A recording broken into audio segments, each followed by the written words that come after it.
tá bom, o processo laranja. Laranja não vai cumprir a ordem judicial. Fato. E aí o conteúdo vai continuar no ar, porque eu posso ter a interpretação de que o provedor tem esse dever, e esse dever é amplo, pleno, imexível. E aí mesmo que eu ajuize uma demanda contra o provedor, a defesa nem só na lei disso, eu tenho que ter uma lá. Eu tenho que discutir princípios constitucionais, vai dificultar. É mais facilidade. Sem prejuízo. Exatamente. Porque seria evidente, mas... Já como foi rápido aqui, muito bom. E um comentário, Guilherme, em cima do artigo da Juliana do 18, o que me chamou a atenção, e vou trazer um pouquinho da experiência prática. Em alguns casos, nós utilizamos ordens judiciais cíveis para o fornecimento de conteúdo, que aqui está escrito a disponibilização de conteúdo no 18, de conteúdo estático. Né? A minha interpretação é que a nota 296 constitucional do 12, eles tratam do fluxo, né, do dado em funcionamento, em troca, em dado não estático, mas o dado de fluxo. E, por exemplo, posso até estar indo muito a fundo, mas o objetivo é esse. Então, eu vi essa discussão nos Estados Unidos. Um e-mail armazenado em um webmail ou mesmo descarregado via SMTP, por exemplo. Então eu baixei o meu e-mail via SMTP, descarreguei, ele está paradinho ali no meu HD, quietinho. Mesma coisa, um e-mail, um dado, uma informação que está parado num webmail. É uma informação estática, acho que tecnicamente não teria fluxo. Eu não poderia, do jeito que está, fazer mais esse pedido de informação estática, porque entraria em conflito aqui só com a disponibilização de conteúdo das comunicações. Eu trocaria disponibilização do fluxo de conteúdo das comunicações, para não haver essa dúvida se for esse o entendimento. Apenas isso. Só queria fazer uma observação, aproveitar a intervenção do professor Renato. Na realidade, não só o que o professor Renato acabou de comentar, eu acho que o doutor Coriolano já está aqui trabalhando na casa para que a gente possa alinhavar algumas sugestões, vamos dizer, de uma maneira até pontual ao projeto. Eu gostaria de dizer, não é porque eu não gosto de puxar sardinha, é meu amigo pessoal, o doutor Coriolano, mas o doutor Coriolano tem uma qualidade, ele é um imã para atrair grandes talentos do direito. Tanto é que hoje, nessa área eletrônica, ele é um dos braços direitos do nosso presidente Durso, que é uma pessoa extremamente preocupada com vamos dizer, não somente com o advogado, a mesma preocupação que ele tem com o advogado, ele tem com a sociedade civil.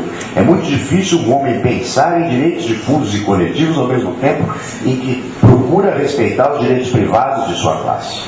Então eu acho que essa proposta, essa discussão do Dr. Renato, a apresentação dele deve fazer parte desse contexto, desse trabalho que a gente espera que chegue a tempo lá ao Ministério da Justiça, que o doutor Coriolano já está coordenando aqui, junto com, inclusive, já estamos trazendo aqui o doutor Emerson. O doutor Emerson nós pegamos por empréstimo e já não queremos devolvê-lo. Não é isso? Ele vem para cá e ele vai ter que nos ensinar a fazer churrasco aqui. Obrigado. Eu sou José Lessa, da Telefone.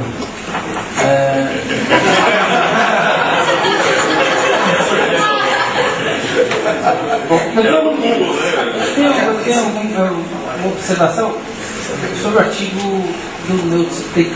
Eu acho que o projeto veio para trazer uma nova dinâmica na identificação da responsabilidade dos agentes, e eu acho que isso é fantástico, é super interessante na medida que a gente não vai tratar dos delitos, a gente vai tratar, enfim, cada um colocar o seu papel para isso ficar mais harmonioso. E esse equilíbrio que vai ser difícil a gente encontrar. Na forma como colocado hoje, eu acho que a gente precisa talvez evoluir, fazer uma segunda contra-notificação, porque ou eu entendi errado, né, vocês me explicam, mas hoje qualquer pessoa que eventualmente seja objeto de um comentário, seja por causa da cor da camisa, da cor do cabelo, ou da forma como anda, vai ter a ditadura de unilateralmente fazer com que esse conteúdo do ar saia, até que o indivíduo que postou eventualmente exerça o seu direito de contra-notificação, e que isso na prática pode ser demorado. Então acho que hoje é um passo enorme, evita você ter o ofendido ter que ir ao judiciário buscar uma medida, ou seja, uma avaliação de juízo que finalmente dê um parâmetro concreto sobre se esse caso concreto ele está indo além da liberdade de expressão para passar para a ofensa dos direitos da personalidade. Então, ele não vai precisar mais ir realmente ao juízo, mas eu acho que ele está desbalanceado, ele está indo demais para atender o direito da personalidade e não está dando muita atenção à livre expressão do pensamento. Então, é uma dinâmica super difícil e fica a minha contribuição. Hoje, acho que poderíamos pensar alguma coisa do tipo, deve permanecer no ar, não sei que... Enfim, teria que evoluir, sinceramente não tenho uma opinião ainda pronta, mas daí vou fazer uma contribuição e vou ver se eu consigo alguma dinâmica para também, obviamente, evitar o sofrimento que alguns conteúdos na internet causaram aos titulares dessas pessoas, e a gente conhece muito bem esses casos. Eu ouvi uma manifestação de vocês, no Ministério da Justiça, dizendo que vocês têm um escopo muito fechado e é muito importante vocês se aterem a esses princípios. Não vão lidar com propriedade intelectual, não vão lidar com questão criminal, e falaram que não vão lidar com questões da Anatel ou de regulamentação das telecomunicações. Acho que talvez aqui também pudesse ser reconsiderado, inclusive para ajudar o pessoal da Abusar a identificar os responsáveis que eles julgam que são responsáveis pelas atitudes que eles têm acusado, porque até a questão das definições passa pela famosa norma 4. Então, quando você fala em conexão da internet, você está ligado na norma 4, que é incrível, mas é de 95, é pensado num outro cenário, mas ainda torna obrigatório, por exemplo, a Telesp fazer oferecer a internet através de um provedor de conteúdo. Então não é nós que queremos, a gente está cumprindo a norma. E daí a gente fica sujeito às ações abusadas, que são legítimas, porque na visão deles tem um caráter de venda casada, isso que eu não sei se é exatamente isso que você vem falando. Se tratar do fundo.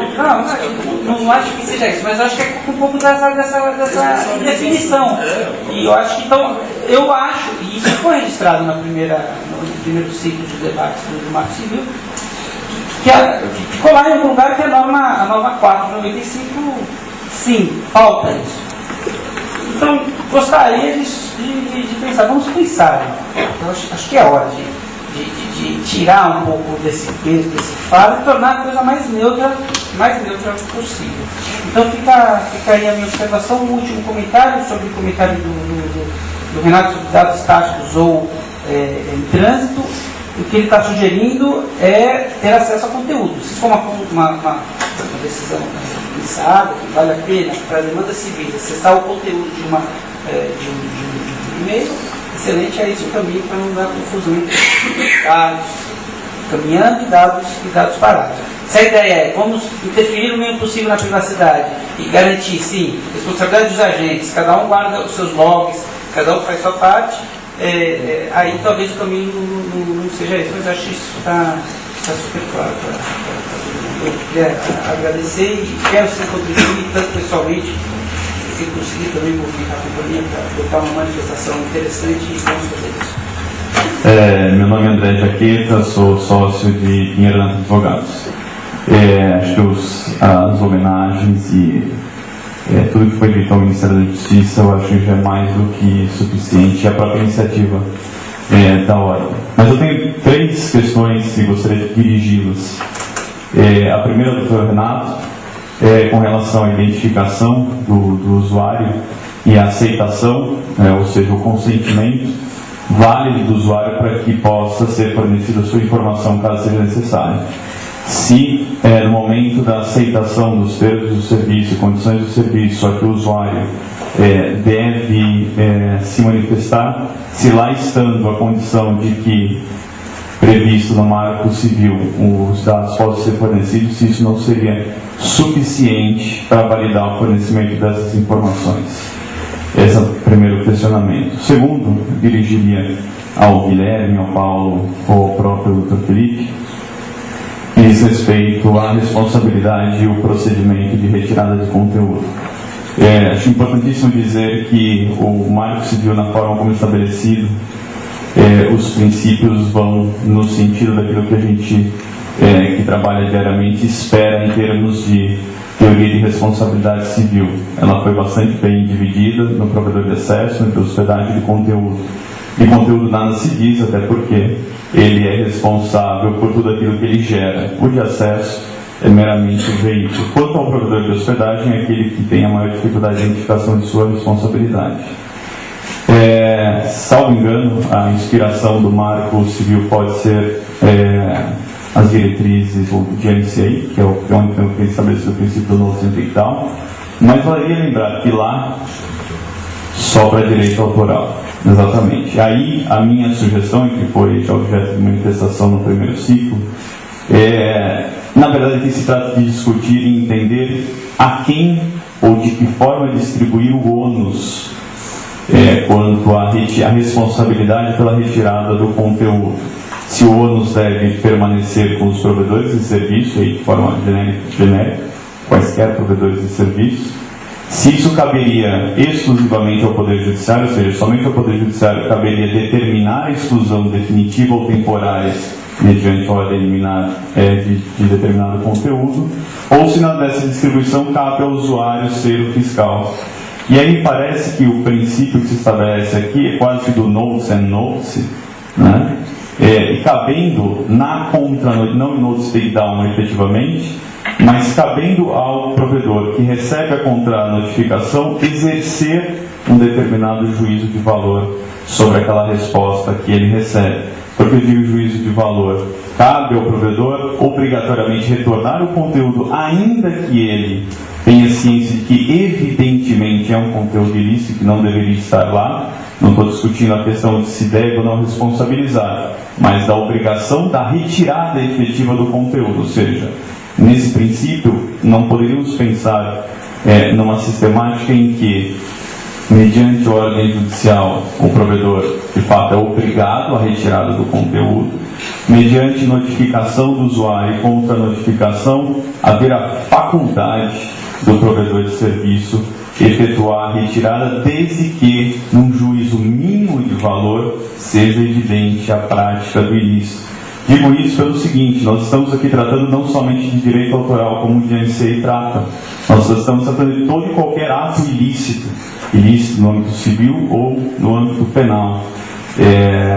Então, a caracterização, às vezes muito mais fácil, às vezes muito mais complexa de se obter. Então, fica a sugestão, em relação específica à responsabilidade ao procedimento, de que se torne obrigatória a retirada por ordem judicial, tal qual é o fornecimento de dados cadastrais.